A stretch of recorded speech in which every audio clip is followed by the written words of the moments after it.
Okay, hello, it's Garnet, and I've had a request to talk a little bit about the nasal light in relation to the neurolight. Okay, so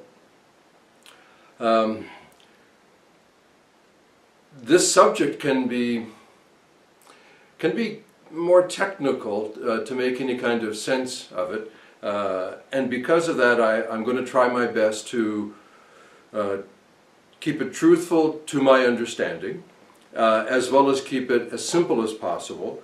The amount of time that this may take could exceed the 5-10 minute quickie environment that I've tried to create here. So if it seems like it's going to go on, maybe I'll do it in 2 parts, or who knows, maybe 3 parts. I'd like to start first of all with the concept of why it's with the neurolight. Maybe that'll be part 1. And then after that, maybe go into the biophysics as to what it's all about. Okay, first of all. And I apologize if it starts to seem technical. I'll keep that limited to my ability.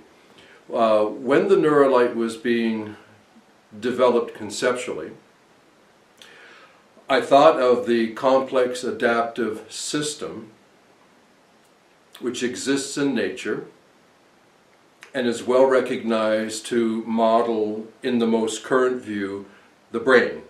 So the brain is a complex adaptive system. The complex adaptive system, to make it as direct as possible, has 3 aspects.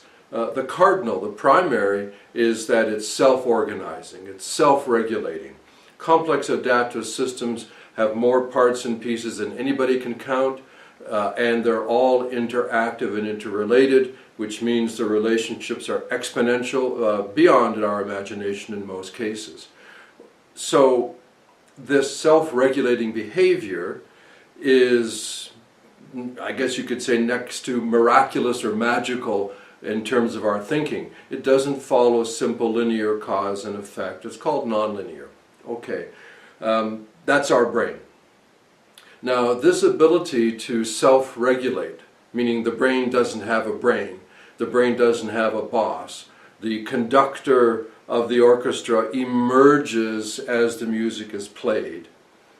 This extraordinary capacity of self-regulation, self-organization, being its own boss, self-employed, is directly reliant on 2 factors. Number 1, there has to be sufficient energy, always moving in and out, you could say moving through the system.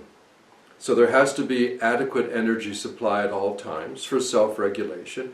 And number 2, there has to be adequate connectivity, the relationship, the ability to communicate. So these 3 things made it, I would say, mandatory that the neurolight have 3 aspects. The brain skills, the learning, represents the self-regulation, the self-organization capacity, the ability of the brain to take care of itself, to learn. Number 2, the connectivity, the communication ability. That's the brain gym, working at a fundamental level to make sure that information and energy can move around, and in a sense even the matter, information, energy, and matter, but mostly the information and the energy.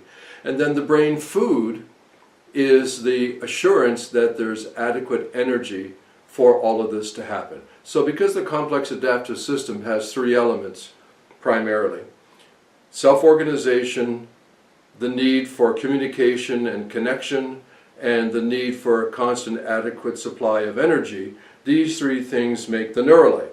Now, I think you understand that the brain skills and the brain gym are combined within the 1 unit, and that the brain food, as number 3, the energy supply, is a second separate device that is associated with the primary light box and sound delivery. So you've got brain gym and brain skills in 1 box with the light, and brain food represented by the nasal light as a separate but related unit to make the number 1, 2, 3 of the neurolight.